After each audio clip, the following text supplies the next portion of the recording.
Welcome to our aging puzzle. I'm your host, Carlette DeVoe. This is the third week of February. Welcome back. Our show is about aging and how it affects all of us. We will continue to have conversations from guests and friends and family from all walks of life that have been impacted by life and aging. We don't worry about whether they are the baby, whether they are middle aged, whether they're seniors. It really doesn't matter because everyone has a story. And we will have a chance to share their stories with you. And their stories, we promise, will stir your emotions, our emotions, and motivate us and provide us with helpful information regarding current topics, health issues, and how to live longer and live better. We look forward to an inspiring time together as we learn and connect with each other and share our stories. We are delighted to have back again today Tanisha Johnson as she shares with us her story about rising from poverty. Tanisha is a phenomenal woman. She's not only a multi talented individual, she's also an authorpreneur. Yes, an authorpreneur. She has 23 books. She's a speaker and she's also a book coach with a remarkable talent for turning pain into a driving force for purpose. Tanisha has shared her personal story and her experience with us throughout this month from poverty to purpose. And we eagerly anticipate hearing more of her story. Remember that every month we have one guest, and Tanisha is our guest this month. Our guests will share their story with us throughout the month. Week after week, they will be here. And week one, remember we talked with Tanisha about being born in poverty. And week two, she talked about surviving in poverty. This week, she's going to speak with us about healing from poverty. And next week, you've got to join us next week. Next week, she will discuss thriving after poverty. Yes, there is hope. So please join us every week to hear our guests walk you through their journey week after week. Now it's time for Aging Facts. Remember, over the last few weeks, we've been chatting about the American Heart Association highlighting the importance of cardiovascular health. Remember? And remember, every month, every February, we recognize it as American Heart Month. So let's keep this conversation going this week. Let's give it a scrumptious twist. Let's talk about chocolate. Could it be good for your heart? We don't know. There's no better time than to talk about chocolate a few days after Valentine's Day. Yummy, yummy, yummy. And if you're like me, I ate my fair share of chocolate this week for Valentine's Day. Now, the charm of chocolate has fascinated people from various cultures for many, many centuries. And cocoa has been celebrated both as a love enhancer and a health boosting potion. Yes, cocoa. As legends about cocoa's magical qualities grew, so did scientific studies, including its health perks. Cocoa, being rich in health boosting compounds called flavonoids, has been associated with better blood circulation and lower blood pressure. Yay! No, wait. However, the recent endorsement by the FDA of health benefits for high flavonol cocoa powder highlights the difficulty in applying these discoveries to our daily chocolate consumption. Can't have it every day, y'all. No, we can't.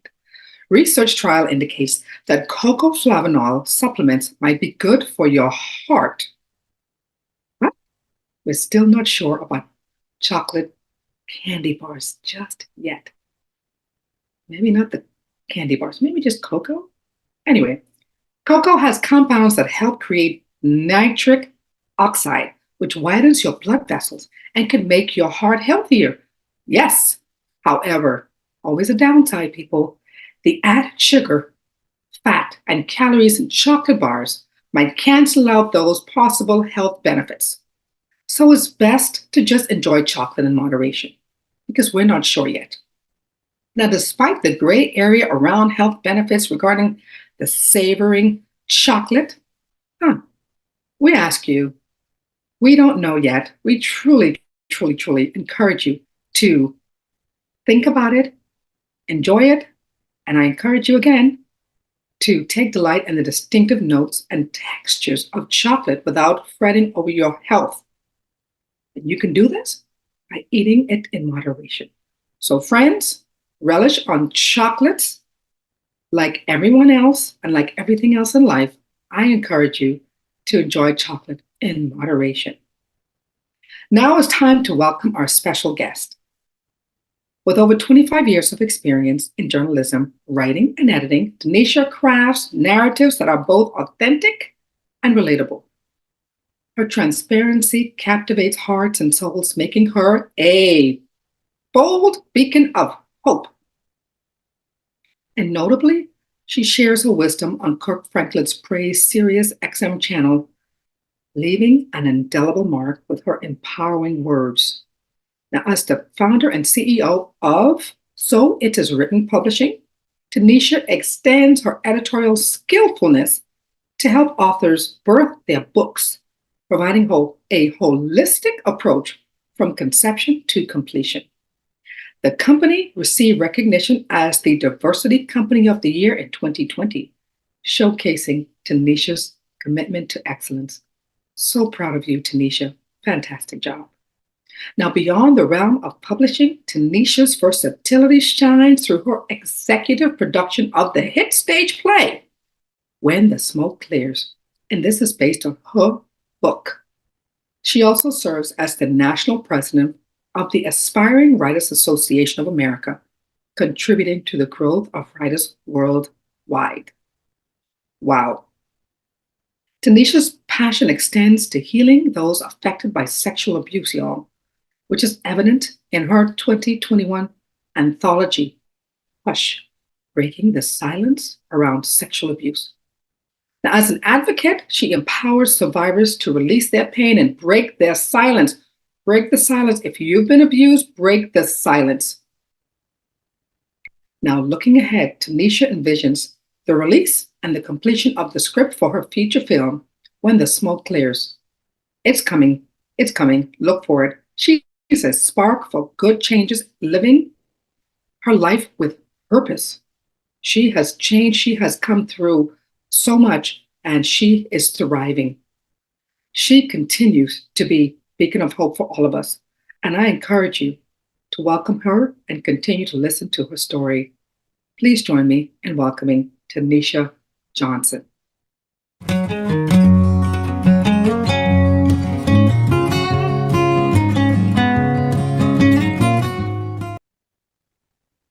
Tenita, it's great to have you back with us on our aging puzzle for the third week.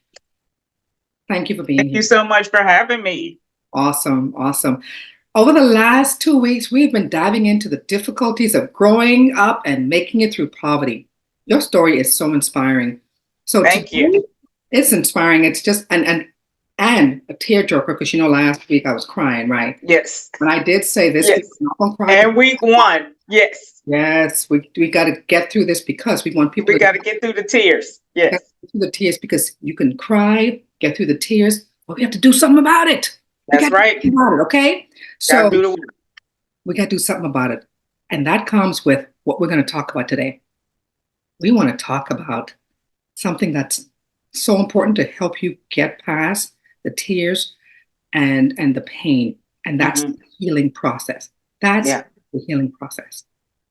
So what I want you to do is, I'd really love it if you could share with us your personal story, your personal journey of healing from the emotional and psychological effects of poverty. Because you went through a lot, my friend.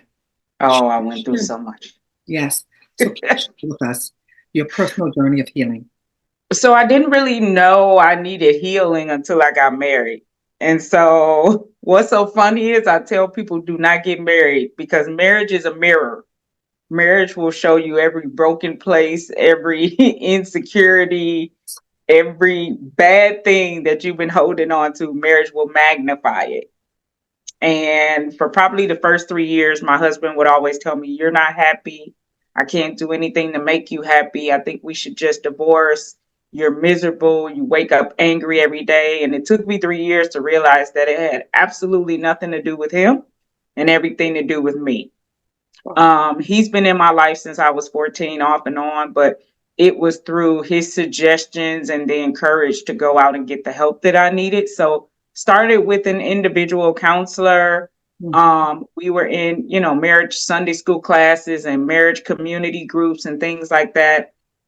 But for me, I found my greatest level of healing through community in true small groups. And when I say a small group, I mean a group of probably 5 to 7 women that are meeting about healing from sexual abuse year round. We met every week, year round. So you're talking 52 meetings in the year, every Wednesday, and we're meeting for like 2 hours. So that's kind of how I got the courage to even share with my mother that I had been molested. That's where I got the courage to tell my husband some of the things I was shameful of after the molestation. Addicted to porn, addicted to masturbation, very promiscuous in college, all of those things. But just because of the level of shame, I didn't have the courage to come out and tell him, okay, these are all the things that I'm dealing with. And taking it a step further, I even was not secure in being intimate with my husband because of the level of just pornography addiction, the level of molestation, the rape, like all the things that I had been open to. Wow. Yeah, That's some deep stuff right there. And there are people like you that are going through this exact same thing and they haven't healed yet. correct. So, wow. So you said that one of the things you did to heal was that small group of 5 to 7 women that met every single week for 52 weeks out of the year, 52 2 hours. weeks. That helped you in your healing process. Is there anything else that helped you in the healing process? And this healing process, what does healing really mean? Talk about that because I don't know what healing really means. Share Yeah, with us and what so that means. yeah, and I'm so glad you asked me that because here's what I say: healing looks different for everybody. Yeah, So for me, the memory of the molestation is there, but the sting and the pain is no longer there. I still have flashbacks, but the tears are no longer associated with the story. Does that make sense? So mm-hmm. that's what healing looks like for me. Healing for me from addiction to porn and masturbation looks like now I have those thoughts, but I'm strong enough not to act on those thoughts. So for some people, they feel like, oh, if you're healed, you'll never have those thoughts again. No, no, no. Bingo. The healing is I'm now strong enough not to act on a thought that comes into my mind just because I had a thought. Wow. Yeah, So your healing, one part, because we're going to dig into this, one part is when you start thinking about porn, when you start thinking about masturbation, when you start thinking about those sexual thoughts from the hmm, molestation and all of the things that you had as a child, yes, because you're healed, you no longer act on them. correct, That's one component of healing. That is huge because you're right. Healing doesn't mean you're not going to have those thoughts. correct, You can't prevent yourself from having the thoughts that you have. Things are going to pop into your head. Something is going to trigger and remind you of something that happened to you. But it yes, does not mean that you're not healed. You are healed. yes, You're healed because you're strong enough to not act yes. on it. That's part of the healing, and that's strength. That's Yes.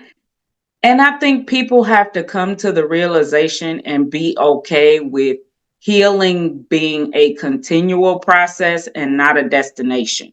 that Because is I feel like we get so frustrated because my husband used to say to me, you've done all the counseling, you've been in all the small groups, and you're still not healed. You're still not healed. You're still broken. You're still in some areas, yes. But look at the level of healing that I have achieved over the years. right. So the fact that I can talk about it without crying is healing. That is huge. Yeah, that's That, huge. when you were talking about it, it broke my heart. And I'm good. Yes, that's what I'm saying. Yeah. Like, oh, Yeah. girl, I'm Yeah. crying for you. Yeah. So that is, and think about AA, Alcoholics Anonymous, right? Mm-hmm. And any drug addiction or any kind of addiction, those people essentially have to go through a therapy or have to be in these clubs for the rest of their lives because Yes. it's not. It is a process and it's never ending. Because in Mm-hmm. order to stay strong, you have to. Well, the other part of the healing process is accountability. So just with like AA, just like with Mm, NA, Narcotics Anonymous, Alcoholics Anonymous, they all have what they call a sponsor. So yes. this is the person who sponsors you. They care about you. They're checking up on you. So I have people who will call me and say, how are you doing spiritually? How are you doing emotionally? I know you were doing some soul work. Where are you in the process? Hmm. And so having those people keeps me on my toes because I'm not just accountable to me now. I'm accountable to the people who are going to call me and ask me questions in 2 weeks. And it's great to know that somebody else cares about you and they are going to make sure you're okay. You That's know, right. one of the things that people forget, no matter what, today things are going fantastic. But this thing called life, life is essentially a series of little events that happen that make up what's life. It's not just one Yes. thing. So if every single day you experience something, right? That contributes to your life and your experiences. You have to remember that you're not in control of those things. So some days you're going to have great days, some days you're going to have awful days. Yes. Important is to be strong enough to know that when you're going through the difficult days, you have someone that you can call. You have a support group. You have someone that can help you get through those difficult times. My daughter Yes. gave me something and she sent me something about, and she said, "You're my bird, mom." It's a little bird. It's a picture of a bird that's holding up someone that's Yeah. going through that's trying to get through something. And sometimes you need a bird. You It's need other people to carry you. Yeah. help to have someone else, a support group that can help carry you through the good times and the bad times. Yeah. And you have to also remember that you're going to be a bird sometimes, and sometimes you Hmm. need a bird. That's it. And Yeah. that's what life is about. Life is not an absolute. There's no absolute in life. Yes. So to identify your level of what makes you feel whole and heal, Hmm. different from someone else. Yeah. And So then I think And then I think being that bird also is what keeps you healed because there are a lot of people who get healed, but they don't maintain the healing. that is correct. That is Yeah. so important. And that is why, Tanisha, you continue to go to your sessions because when you feel like giving up or when you drop, Yes. you know that you're going next week to that session again Yes. and Yes. you're going to pull yourself up because you know you have to keep up because you don't want to fall. Your team will not let you fall. Your support group is not going to let you fall. That's right. That's why it's important. Don't stop. People say, "Oh, I'm fine. I can stop now." You may be No. fine right now, but what happens No. when you stump your toe again and something else happens? What are you going to do then? Yeah. There Boom. are Oh, landmines and triggers that we haven't even hit yet. yes. And we don't even Yeah. know when they're coming. Yeah. But we do know one thing. If we stay with our support group, when they do come, we have help and support and we can be protected.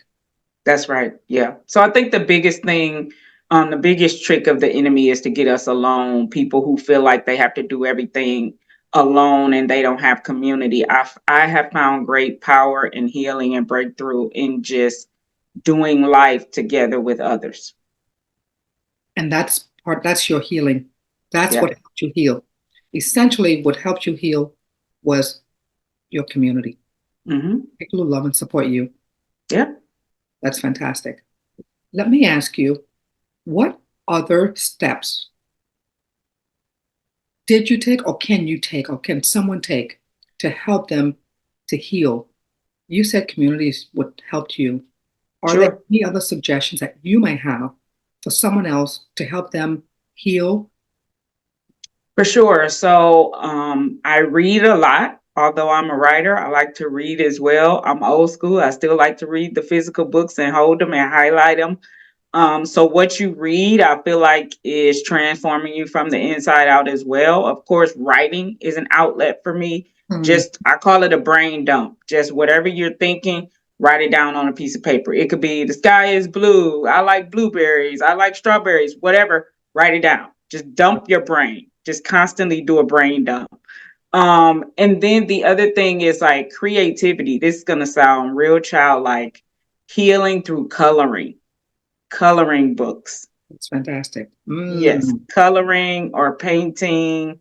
I'm really big on like journaling. I have a journaling coloring Bible, so I get to color and take notes in the same Bible. So it's a whole thing. So I have color pencils, crayons, all the things. Wow. Yeah. Those are really good suggestions, Yes. tips to do things that you can do to heal. And you know what? These are things you can do to heal from anything, whether Yes. it's poverty, molestation, and all of the challenges that you've gone through personally, Tanisha. The things that you just suggested can help anyone who needs to heal. Absolutely. Yeah. Easily. I think that's Yeah. fantastic. That's those are the outlets that I use day in and day out. Yeah. Meditation, music. Music for me is a mood changer immediately. It shifts It my really mood right is. away. It Hmm. really is. It Yeah. really is. A shift changer. Just get your whatever music that is. I have a friend who just released a Hmm. book, and I will share this with you. I will share it with you. I'll send you a copy of her book, and I'll actually ask her to autograph it for you. Okay. Her book is about healing and using music to heal. Mm. And you just said that, and you are Yeah. on target. You Yeah. know, So people, what we listen to and what we see yes, has the ability to either heal or hurt us. And I don't think people understand that. that is correct. Yeah. Absolutely. Very insightful, very insightful. Let me ask you, how has healing changed and transformed your life? So number one, healing probably saved my marriage because my husband was on the way out the door 178 times. We probably have said less divorce more than some divorced people have said less divorce. Mhm. In addition to that, I think healing has changed the way that I parent my children, parenting them from a place of healing and wholeness and spirituality, and not parenting them out of my fear and my trauma and being afraid that my children are going to get molested, so they can't go to the sleepover, they can't, stay after school, they can't, all the things that they want to do. Not parenting from a place of fear, but from a place of power and spirituality. Amazing. Yeah. Amazing. Healing from a different place. So essentially, you are not raising your kids with all the fear of what happened to you. My mother calls that beating me with someone else's stick. Yeah. You are not beating your children with your stick, Yeah. right? And that Yeah. essentially means you're not taking your experiences, your fears, and your insecurities and pointing it into your children. That Exactly. is fantastic. Yeah. I don't want them to pay for my trauma. I want it to stop with me. Yeah. I love that so much, Tanisha. That's fantastic. I'm so Thank you. proud. I'm so proud of you. I really am. I really am. I want to thank you so much for today and for your openness. It's inspiring. For me, it's touching, it's emotional. I love hearing your story and talking about how the healing process has led to your transformation and how you have changed to be a different parent and how it has Yes. changed and saved your marriage. God bless you. Fantastic. I'm proud of you. Thank you. Bless you. Yes, my dear, I will see you next week. And in our final week, we're going to discuss with you how you thrived and how you are thriving after overcoming poverty. So appreciate Yes. you. Looking forward to it. Thank Awesome. you. So I will see you next week. Thank you so much, Tanisha, for being with us this week. Your ability to share your humble experiences openly with everyone is much appreciated. Thank you, and we'll see you again next week. Yay! Now let's talk about habits to live longer and live better. As usual, we recommend doing four things. Remember, proper diet, regular exercise, reduce your stress, and socialization. Doing these things will have a positive effect on your overall health and well being and will help you live longer and live better. So go ahead, remember those four things. Remember, our focus this month revolves around the struggles from poverty to purpose. And our goal is to help people define their purpose.